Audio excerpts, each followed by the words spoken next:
नमस्ते। जय शिवाय। आज हम बात करेंगे कि वो जो चित्त की 5 अवस्थाएं हैं, जो हमने पिछले वीडियो में समझी थी कि चित्त की 5 अवस्थाएं होती हैं। पहली अवस्था थी क्षिप्त, दूसरी अवस्था थी मूढ़, तीसरी अवस्था थी विक्षिप्त, चौथी अवस्था थी एकाग्र और पांचवी अवस्था थी निरुद्ध। ठीक है। तो चित्त की ये जो 5 अवस्थाएं हैं, पतंजलि ने योग दर्शन में, योग सूत्रास में, योग दर्शन में उन्होंने योग सूत्रास में क्या लिखा कि ये जो 5 अवस्थाएं होती हैं, पहली बात तो उसमें लेवल्स हैं, है ना। एक कम लेवल है, लो लेवल है, एक मीडियम लेवल है, एक हाई लेवल है ना। कि कोई इंसान लो लेवल पे क्षिप्त है, डिस्टर्ब्ड है, क्षिप्त चित्त का है, चंचल चित्त का है, या मीडियम लेवल पे उसका डिस्टर्ब्ड है चित्त, या बहुत ही हाई लेवल पे डिस्टर्ब्ड है, क्षिप्त है चित्त। ऐसे ही मूड के लिए, फिर ऐसे ही विक्षिप्त के लिए, और फिर ऐसे ही एकाग्र के लिए, और ऐसे ही आपका निरुद्ध के लिए। ठीक है, कि कितने लेवल पे क्या है। अब पतंजलि ने जो योग सूत्रास में अष्टांग योग समझाया है ना, क्रिया योग जो उन्होंने समझाया, वो उन्होंने कैसे समझाया कि जैसे यम यम होगा, सबसे पहले यम होगा, नियम होगा, है ना। तो 2 हो गए। तीसरा हो गया आपका आसन, फिर प्राणायाम, फिर प्रत्याहार, आप ऑर्डर ठीक कर लेना उसका, फिर ध्यान, धारणा, ध्यान, समाधि, है ना। ऐसे 6 और हो गए, और 2 यम नियम, 8 हो गए। तो अभी एक समझने वाली बात क्या है कि उन्होंने योग की जर्नी को, पूरे अध्यात्म के मार्ग को उन्होंने ये 8 स्टेप्स में डिवाइड कर दिया, है ना। 8 चीजों में डिवाइड कर दिया। अब ऐसा नहीं होता कि ये जो 8 स्टेप्स हैं ये एक के बाद एक चलने हैं, ऐसे नहीं होता। 8 स्टेप ये कोई ऐसे सीढ़ी के स्टेप नहीं है कि एक सीढ़ी चढ़ ली तो अब दूसरी चढ़ेंगे, तभी तीसरी चढ़ेंगे, तभी चौथी चढ़ेंगे, ऐसे नहीं होता।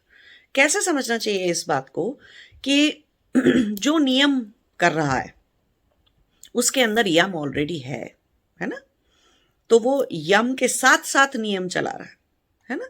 फिर कोई प्राणायाम कर रहा है तो प्रत्याहार कर रहा है ना, आसन कर रहा है, तो वो बाकी के उसके अंदर चल रहे हैं, ऑलरेडी चल रहे हैं, उनको वो फॉलो कर रहा है, उनको उनके ऊपर वो चल रहा है। ऐसा नहीं कि यम हो गया, कुछ दिन यम फॉलो कर लिया, खत्म हो गया, अभी फिर नियम करेंगे, या प्राणायाम कर रहे हैं तो किसी आसन में नहीं बैठेंगे, ऐसा पॉसिबल कैसे है ना। या हम अ, धारणा लगा रहे हैं तो प्रत्याहार नहीं होगा, प्रत्याहार करने की जरूरत नहीं है, ऐसे नहीं होता है।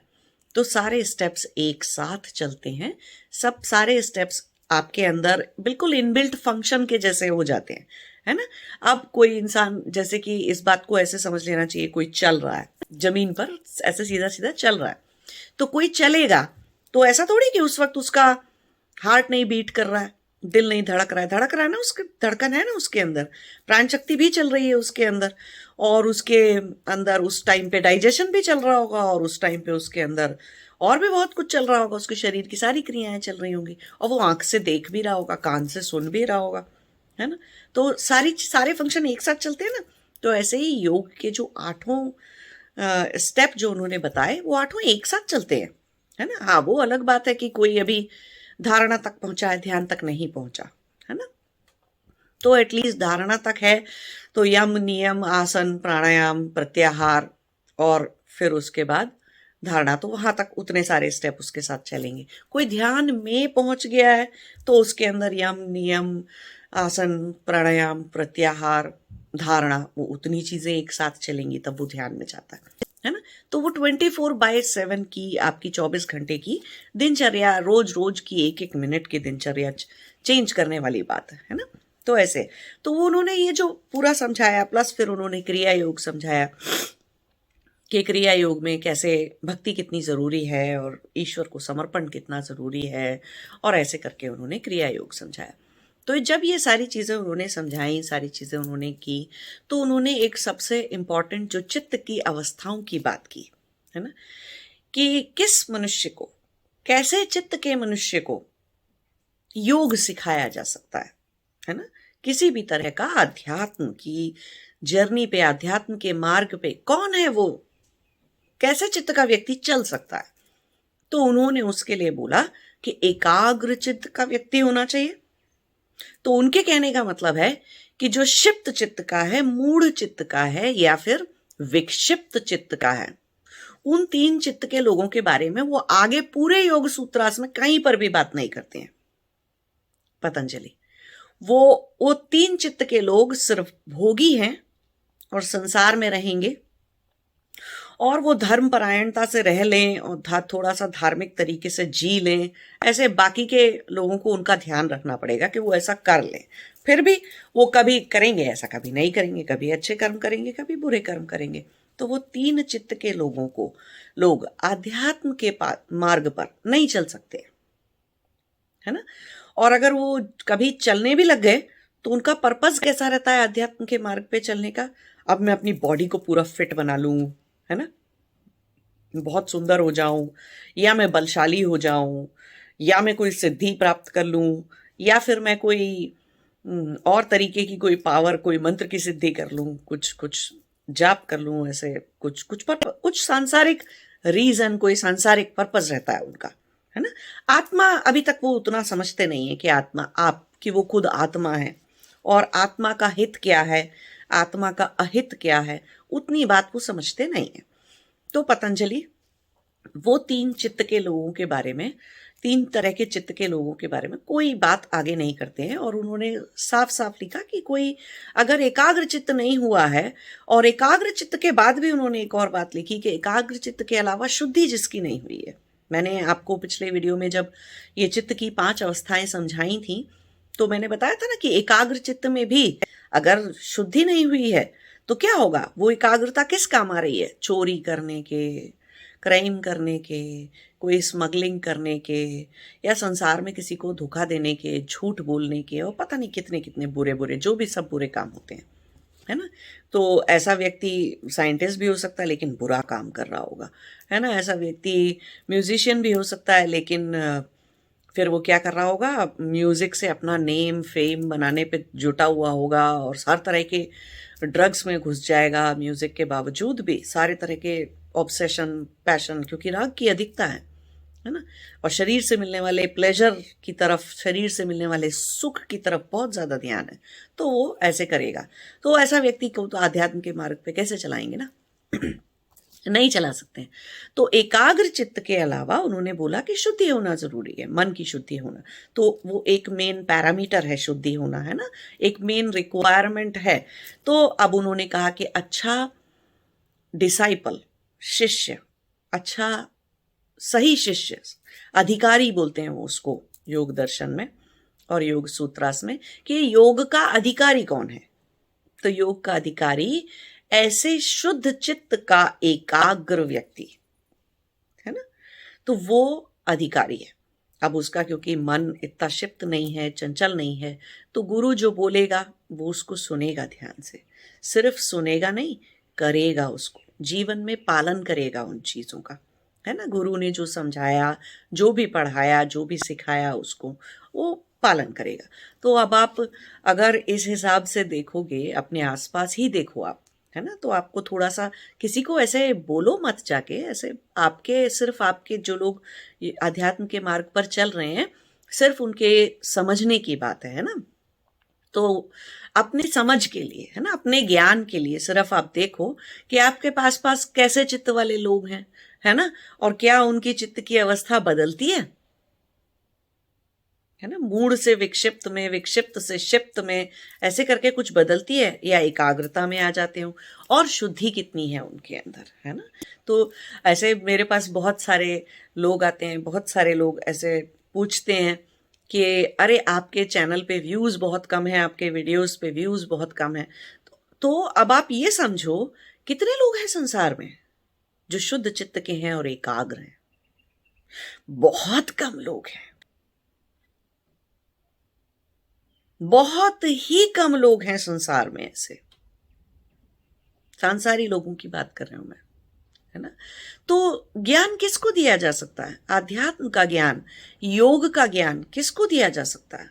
कौन ले सकता है एक्चुअली? दे तो सभी को रहे हैं, यूट्यूब पे वीडियो पड़े हैं तो सभी के लिए पड़े हैं ना। ऐसा थोड़ी कोई स्पेसिफिक कंट्री में चल रहे हैं या किसी स्पेसिफिक लोगों के लिए चल रहे हैं, ऐसा तो नहीं है। पब्लिक डोमेन में इंफॉर्मेशन ज्ञान पड़ा हुआ है तो सभी के लिए है। लेकिन ले कौन रहा है? सिर्फ वही लेंगे, उन्हीं के लिए होता है वो सब कुछ जो एकाग्र चित्त हो चुके। अब मेरे पास कोई क्षिप्त चित्त का व्यक्ति आएगा भी, अगर किसी भी गुरु के पास, सिर्फ मेरे पास नहीं, किसी भी गुरु के पास, किसी भी क्या बोलते हैं, समाधि गुरु के पास, समाधि लगे हुए गुरु के पास कोई भी क्षिप्त चित्त का व्यक्ति आएगा तो क्या बताएगा? आज ये हो गया, कल वो हो गया, आज ये टेंशन था, अभी यहाँ पे ये टेंशन आ गया, अभी ये काम नहीं हुआ, अभी वो काम नहीं हुआ, अभी ऐसा नहीं हो रहा है, अभी वैसा नहीं हो रहा है। सिर्फ और सिर्फ अपना टेंशन का बखान करेगा, अपनी चिंताओं का बखान करेगा। उसको कोई इलाज बताओ, उसको कोई सोल्यूशन था, सुनेगा थोड़ी वो, सुनने की स्थिति में नहीं है वो, है ना। वो बताने से उसको कुछ सुनना भी नहीं है, सुनने का कोई असर नहीं होगा और वो कुछ उस सोल्यूशन के ऊपर भी काम नहीं करेगा। मूड चित्त का व्यक्ति आ जाए तो कुछ बताएगा ही नहीं। जैसे घर में बैठा था ऐसे वहां आके बैठ जाएगा, गुरु के सामने आके बैठ जाएगा, कुछ नहीं होगा उसका भी, क्योंकि वो भी बंद है। चेतना उसकी बहुत ही कम मात्रा में उसकी चेतना है ना, मूड हो चुकी चेतना एकदम, तो उसको भी कुछ बताने का फायदा नहीं है। और जो विक्षिप्त है वो तो ऑलरेडी कहीं पे दौड़ रहे हैं, बहुत तेजी से दौड़ रहे हैं किसी एक डायरेक्शन में, संसार में व्यापार करने के लिए, नहीं तो अपना व्यापार फैलाने के लिए, अच्छे कर्म बुरे कर्म, नहीं तो कुछ और करने के लिए, कुछ बहुत ही एक दिशा में क्षिप्तता उनकी मेंटेन्ड है ना, डिस्टर्बेंस उनका मेंटेन्ड है, बट वो ऑलरेडी कहीं भागे जा रहे हैं। उनको तो रोकना बहुत मुश्किल हो, तो आते भी नहीं। विक्षिप्त वाले जो हैं वो कभी किसी आध्यात्मिक जर्नी पे कहीं पे नहीं आएंगे। हाँ, जब एकाग्र हो जाता है व्यक्ति, है ना, तो एकाग्रता में भी अभी कुछ टाइम तो एकाग्रता, कुछ जन्मों तक तो इसमें कई जन्म निकलते हैं। ऐसा नहीं कि एक आदमी एक ही जन्म के अंदर क्षिप्त से निरुद्ध तक पहुंच जाता है, ऐसा नहीं होता है। बहुत जन्म लगते हैं। आप देखो कि आपके पास वालों की चित्त की अवस्था कितने सालों में, कितने महीनों में जाके बदलती है, अगर बदलती है तो, है ना। और जब वो बदलती है तो वो उसका करते क्या है, वो इस पे डिपेंड करता है कि कितनी शुद्धि हो चुकी है अंदर, है ना, कितने चित्त में शुद्धि है, सत्व कितना जागा हुआ है कि चेतना से चलते हैं, सही काम करते हैं, धर्म का पालन करते हैं, यम नियम का पालन करते हैं। तो पतंजलि का कहना था कि यम नियम भी ऐसे लोगों को नहीं बताए जा सकते। हाँ, हम फिर भी बताते हैं, चिल्लाते हैं गला फाड़ के और सारे गुरु और सिखाने की कोशिश करते हैं, या एकाग्र चित्त में शुद्ध चित्त के जो हो गए हैं वो बेचारे भी उनको बताने की, तीन चित्त वालों को कुछ बताने की कोशिश करते हैं कि देखो तुम ये गलत कर रहे हो, तुम ऐसे मत करो, तुमको तुम्हारा कर्म खराब मत करो, तुम अपने, है ना, ना झूठ मत बोलो, तुम अपना कितना नुकसान कर रहे हो, सब कुछ कर रहे हो। तो बताने की तो बहुत कोशिश करते हैं कि, लेकिन क्या उनको समझ आता है, सुनाई देता है? नहीं। लेकिन फिर भी ठीक है, अब बताएंगे तो है, क्या पता किस क्षण किसी की थोड़ी सी चेतना जागी हुई हो तो वो गलत काम करने से बच जाए, तो बताते तो हैं। लेकिन पतंजलि का कहना है कि यहाँ तक कि वो यम नियम, कुछ भी, कोई भी अध्यात्म का मार्ग, कोई भी चीज उनको उतना नहीं बताई नहीं जा सकती, समझाई नहीं जा सकती। तो अब कहाँ से खेल शुरू होगा, अध्यात्म का मार्ग कहाँ से शुरू होगा? उन लोगों के लिए है अध्यात्म का मार्ग जो एकाग्र चित्त हो चुके हैं और जिनके अंदर शुद्धि आ चुकी है। तो अब उनकी शुद्धि को कैसे बढ़ाएंगे और शुद्धि कैसे आएगी? तो उसी के लिए उन्होंने कहा कि यम नियम का पालन करेंगे ही करेंगे, प्रत्याहार का पालन करेंगे, आसन लगाएंगे और प्राणायाम करेंगे। बहुत सारे लोग ऐसे सोचते हैं, मैंने कई बार ऐसा फील किया कि कोई कॉम्प्लेक्स सी क्रिया दे दो उनको करने के लिए, जिसमें प्राणायाम भी है, आसन भी है, कोई मुद्रा भी है, ठीक है, तो कोई मंत्र भी है, ऐसे कोई कॉम्प्लेक्स सी चीज बना के उन्हें दे दो तो उन्हें लगता है अच्छा मैं बहुत बढ़िया योगा कर रहा हूँ, मैं बहुत बढ़िया तपस्या साधना कर रहा हूँ। वो ये नहीं समझते कि प्राणायाम ना अपने आप में एक सबसे बड़ी साधना है, चित्त की वृत्तियों को ढीला करने के लिए, लूज करने के लिए, उनकी आपके ऊपर पकड़ को छोड़ जाए, वो पकड़ आप पे, है ना, वो राग आपके ऊपर अपनी पकड़ छोड़ दे, वो द्वेष आपके ऊपर अपनी पकड़ छोड़ दे, वो डर जो है, अभिनिवेश जो है, और जो रेजिस्टेंस है चेंज के लिए कि नहीं परिवर्तन तो बिल्कुल करो ही मत, मुझे अच्छा नहीं लगता, ऐसे ही वाली पकड़ को छोड़ दे, उसके लिए प्राणायाम सबसे खतरनाक टूल है और सबसे कारगर टूल है। यहां तक कि जब कोई इंसान में, मान लीजिए किसी मनुष्य में राग द्वेष अभिनिवेश नहीं भी है और अस्मिताएं से वो लड़ रहा है, अस्मिताओं को अपनी तोड़ने की कोशिश कर रहा है, तब भी उस लेवल पर भी प्राणायाम एक बहुत कारगर टूल है। वही एक ऐसी चीज है कि अस्मिताओं, बस होता क्या है कि जब आप अस्मिता के लेवल पे पहुंच जाते हैं, अस्मिताओं के लेवल पे, तो प्राणायाम ना शरीर खुद ब खुद करने लग जाता है। आपकी दिनचर्या इतनी शुद्धि करते करते करते करते कि आपके अंदर यम नियम बिल्कुल बॉडी के और आपके जीवन के और आपकी आत्मा के डिफॉल्ट फंक्शन बन चुके हैं, है ना। वो बिल्कुल ऐसे फंक्शन बन चुके हैं कि अब तो वो निहित हैं आपके आपके जीवनचर्या में, आपके जीवन में निहित है, समाहित हैं पूरी तरह से। तो अलग से बैठ के नहीं यम नियम करने होते हैं ध्यान करके, वो निहित है। इंसान चलता ही ऐसे है, करता ही ऐसे है। प्रत्याहार भी निहित है आपके अंदर, करते करते प्रैक्टिस करते करते वो आपके अंदर समा चुका है कि जो नहीं सुनना चाहिए वो सुनाई नहीं देगा, कहीं पर भी हैं फिर आप, है ना। जो नहीं देखना चाहिए था, जिसको देखकर कोई इनपुट अंदर लेना नहीं चाहिए था, वो नहीं होगा, अपने आप ही नहीं होगा, चाहे भले ही आंखें खुली रहें, कान खुले रहें। प्लेजर सीकिंग की तरफ जो छोटे छोटे सुख होते हैं, आप अपने इंद्रिय सुख जो होते हैं उनकी तरफ नहीं भागोगे, वो निहित है आपके अंदर, जाओगे ही नहीं, करोगे ही नहीं ऐसा। शरीर किसी न किसी एक आसन में बहुत कंफर्टेबली बैठा रहेगा, टिका रहेगा। ये नहीं कि बहुत देर, थोड़ी देर सुखासन में बैठ गए तो हाथ पैर दर्द हो गए, वज्रासन लगा लिया तो हाथ पैरों में दर्द हो गया, कुछ नहीं। वो अलग से लगाने की, अलग से करने की भी जरूरत नहीं होती। शरीर हमेशा एक मुद्रा धारण करता है, शरीर हमेशा किसी न किसी एक आसन में रहता है ना।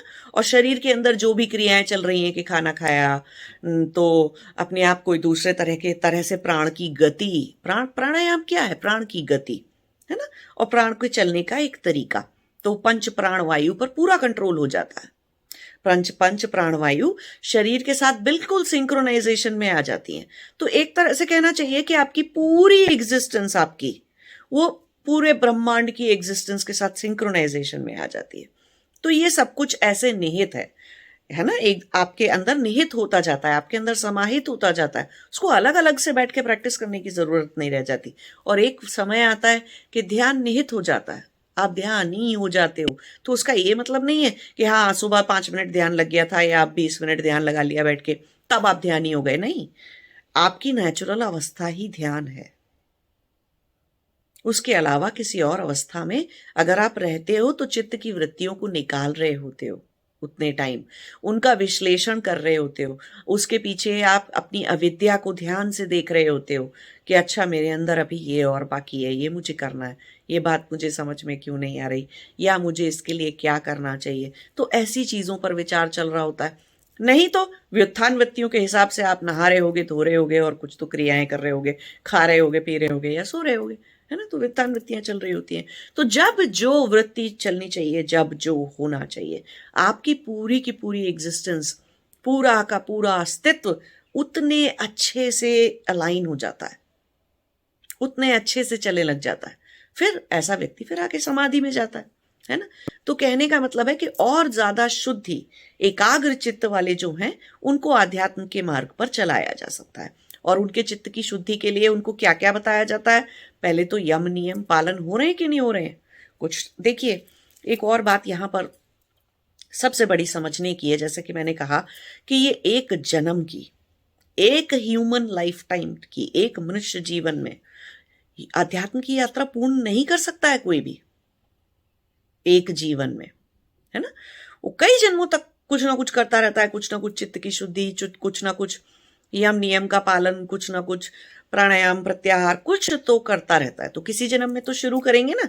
लेकिन आपको यह समझना जरूरी है कि हर व्यक्ति जो इस जन्म में आप जिनको देख रहे हो, आपके आसपास जितने भी लोग हैं, क्या वो सारे ही लोग इस जन्म में पहली बार शुरुआत करेंगे आध्यात्म के मार्ग पे चलने की? नहीं, ऐसा नहीं है। आप में से कितने लोग हैं जो कि पहले भी दीक्षा ले चुके हैं, पिछले जन्मों में जिन्होंने दीक्षाएं ली हैं, जिन्होंने पिछले जन्मों में तपस्या की हुई है, और वो फल, वो चेतना का स्वरूप, वो इतना ज्यादा अस्तित्व का शुद्ध होना, वो सब शुद्धि, वो सारी चीजें वो पहले से क्यों आपके अंदर क्यों आज की डेट में दिखाई देती हैं या एग्जिस्ट करती हैं? क्योंकि वो पूर्व जन्म की तपस्याओं का फल है ना? तो हर आदमी आज जीरो से शुरू करेगा। ऐसी गलती ना बहुत सारे ऐसे लोग जरूर करते हैं, स्पेशली जो इस जन्म में पहली बार स्टार्ट कर रहे हैं। वो उन लोगों को देखते हैं जिनको देख करके उन्हें लगता है ये तो कोई यम नियम का पालन नहीं करते, ये तो कोई प्राणायाम नहीं कर रहे बैठ के, और ये तो कोई प्रत्याहार नहीं करते, इनको तो पता नहीं है प्रत्याहार क्या है और करना है और क्या है। क्या पता ना, आपको नहीं दिखाई दे रहा है क्योंकि अभी आप उतने छोटे लेवल पर हो, उतने लेवल पर हो जहां से कुछ पहली बार शुरू कर रहे हो आप, तो आपको शायद समझ में नहीं आ रहा है कि वो चीजें उनके अंदर निहित हैं, है ना? उनके अस्तित्व में उनका अस्तित्व उतना शुद्ध हो चुका कि अब वो चीजें उनके लिए एक डिफॉल्ट फंक्शन के जैसे हैं। जैसे उनका दिल धड़कता है, सांस चलती है, ऐसे ही यम नियम चलते हैं, ऐसे ही प्राणायाम प्रत्याहार चलता है, और प्राण की गति उनकी जो है वो स्थिर हो चुकी है, सेट हो चुकी है उनकी बॉडी के अंदर, उनके अस्तित्व के अंदर। तो वो नहीं करेंगे बैठ के वो सब कुछ, वो करते दिखाई भी नहीं देंगे, वो सीधे ध्यान में रहते हैं। और वो जब ध्यान में भी रहते हैं तो ध्यान तो आप तो किसी दूसरे का ध्यान या ध्यान की अवस्था को नहीं समझ सकता है वो व्यक्ति जिससे वो खुद को कभी ध्यान ना लगाओ। वो दूसरे की ध्यान की अवस्था, समाधि तो बहुत ही दूर की बात है, ध्यान की अवस्था को नहीं समझेगा वो। तो ऐसे गलती करते हैं कई बार कि नहीं ये तो नहीं करते ऐसे बैठ के, या इनको तो हठ योग नहीं आता। अरे अब हर इंसान हठ योग से शुरू करेगा क्या? सारे मनुष्य क्या इस वक्त आसन लगाने के लिए आए हैं, मुद्रा करने के लिए आए? नहीं। तो एक गुरु जो है, समाधि प्राप्त गुरु जो होता है वो, या और भी बहुत सारे अच्छे गुरु होते हैं, वो समझ जाते हैं देखकर कि ये वाले शिष्य को, ये वाले स्टूडेंट को कहाँ से शुरू कराना है ना? कहाँ से ये रास्ता अपना शुरू करेंगे? इनके चित्त की और ज्यादा शुद्धि के लिए इनके अंदर क्या चीज है जो अभी इनका डिफॉल्ट फंक्शन नहीं बना? यम नियम आसन प्राणायाम प्रत्याहार, क्या चीज है जो अभी इनके अस्तित्व का हिस्सा नहीं बनी है ना? अस्तित्व की इतनी शुद्धि नहीं हुई है। तो गुरुओं को पता रहता है, लेकिन बाकी लोग जो नहीं समझते हैं वो ऐसे ही सोचते हैं कि अरे ये तो इनको आसन लगाने नहीं आते, इनको तो हठ योग नहीं आता। अरे ध्यान तक पहुंच चुके हैं तो अभी क्यों लगाएंगे, है ना? एक कितनी अच्छी बात थी, पतंजलि भी लिखते हैं इस बात को कि जो चीज आपके अस्तित्व का हिस्सा बन गई है ना, अब आप सांस लेना, जैसे कि एक एग्जाम्पल के तौर पर, उदाहरण के तौर पर आप समझिए कि सांस लेना आपके अस्तित्व का हिस्सा है ना, और 24 घंटे वो हिस्सा है, बिल्कुल नॉन स्टॉप। जितने दिन आपका जीवन पैदा होने से लेकर मरने तक, जब तक आप जिंदा रहोगे, सांस लेना आपके अस्तित्व का हिस्सा है, आपके अस्तित्व का एक नॉर्मल क्रिया प्रणाली है, एक बड़ी स्वाभाविक सी क्रिया प्रणाली है ना, नॉर्मल सा फंक्शन है वो। तो क्या आप सुबह 10 मिनट अकेले बैठ के सिर्फ अलग से सांस ही ले रहे होते हो क्या? बैठते हो क्या स्पेशली सांस लेने के लिए? नहीं ना, कुछ भी करते हो तो सांस चलती है। चाहे आप नहा रहे हो, धो रहे हो, या ऑफिस का काम कर रहे हो, या व्यापार का काम कर रहे हो, चाहे दिमाग से कोई काम कर रहे हो, बुद्धि से कोई काम कर रहे हो, या शरीर से कोई काम कर रहे हो, या ध्यान तपस्या कुछ भी कर रहे हो, सांस तो चलती ही है ना, क्योंकि वो आपके अस्तित्व का अभिन्न अंग है। ऐसे ही यम नियम प्राणायाम आसन प्रत्याहार और ध्यान अस्तित्व के अभिन्न अंग है। अभिन्न अंग उनको बना लेना होता है, कर करके। फिर आप देखोगे कि योगियों में जो सांस है वो बैठकर प्राणायाम करते नहीं दिखेंगे। क्यों? कि जब अनुलोम और विलोम में रहनी चाहिए थी चेतना, सांस उस तरह से चलनी चाहिए थी तो वैसे ही चलेगी। जब कपालभाति में चलनी चाहिए थी तो वैसे ही चलेगी। और जब नाड़ी शोधन होना है तो सांस अपने आप वैसे चलेगी। वो खाना खा लेंगे तो सांस अलग ढंग से चलेगी। जब वो खाना खा रहे होंगे तो अपान वायु का काम अपने आप शुरू हो जाएगा। जब वो मंत्र जाप कर रहे हैं तो प्राण वायु ऊपर चली जाएगी, अपने आप वो काम हो जाएगा। उदान प्राण, समान प्राण, व्यान प्राण सब अपने आप, क्योंकि वो अस्तित्व में उन्होंने वो बिल्कुल ठीक कर ली अपनी मशीनरी। ऐसे समझना चाहिए कि आपका अस्तित्व जो एक मशीनरी के जैसे है ना, एक टेक्निकल मशीनरी है, तो आपने उसको बिल्कुल फिक्स करके ऑप्टिमम लेवल पे चला रखा है, ऑप्टिमाइजेशन कर दिया आपने उसका कि ये बिल्कुल सही ढंग से कैसे चलती है वैसे चला दिया आपने उसको, प्रैक्टिस कर करके।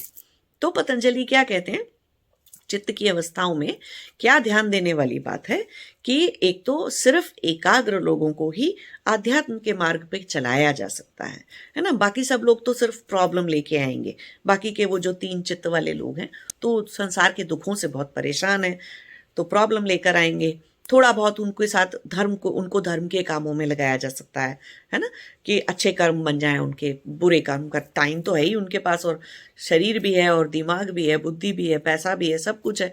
तो बजाय इसके कि वो कुछ बुरे कर्म में लगा दें, अपना अपना सारा जीवन झोंक दें और अपने लिए खराब कर्म बना लें और बाद में वो सफ़र करें, उससे अच्छा उनको अच्छी चीज़ों में लगा दो तो अच्छे काम करते रहेंगे, वो ठीक सा काम करते रहेंगे। लेकिन अध्यात्म के मार्ग पर वो नहीं चलेंगे अभी। तो अध्यात्म के मार्ग पर सिर्फ एक शुद्ध चित्त वाला व्यक्ति, जिसके अंदर सत्व जाग चुका हो, है ना, ऐसा व्यक्ति, और जो एकाग्र चित्त हो चुका हो, वही चलेगा। तो ये बहुत समझने वाली बात है। और सारे लोग इस जन्म में पहली बार अपनी अध्यात्म की यात्रा पर पहली बार चलेंगे, ऐसा नहीं है ना। बहुत सारे लोगों ने पूर्व जन्म में तपस्याएं की हैं, और मैं यहाँ पर वो तांत्रिक वाली तपस्याओं की बात नहीं कर रही हूँ। यहाँ पर मैं बात कर रही हूँ जिन्होंने सच में योग के लिए, आध्यात्म के लिए, आत्मा के हित के लिए अपने, जिन्होंने योग की यात्रा की या तपस्याएं की हैं, मैं उनकी बात कर रही हूँ, है ना। तो जो लोग योग के मार्ग पे चलते हैं, अध्यात्म के मार्ग पे चलते हैं, उन्होंने पहले भी कर रखी हैं। तो ज़रूरी नहीं है कि हर इंसान जो है यम नियम से शुरू करेगा, या हर इंसान प्राणायाम से शुरू करेगा, या हर व्यक्ति जो है वो प्रत्याहार से ही शुरू करेगा। नहीं, कुछ चीज़ें उसके जीवन का, उसके अस्तित्व का अभिन्न अंग हो चुकी हैं, उसके लिए सांस लेने जैसी हो चुकी हैं, है ना। तो ये बहुत समझने वाली बात है कि चित्त की कौन सी अवस्था से ज़रूरी है, कौन सी अवस्था का होना ज़रूरी है, योग का अधिकारी कौन है, योग के ज्ञान का अधिकारी कौन है, अध्यात्म के ज्ञान का अधिकारी कौन है ना। एकाग्र शुद्ध चित्त वाला व्यक्ति। नमस्ते, जय शिवाय।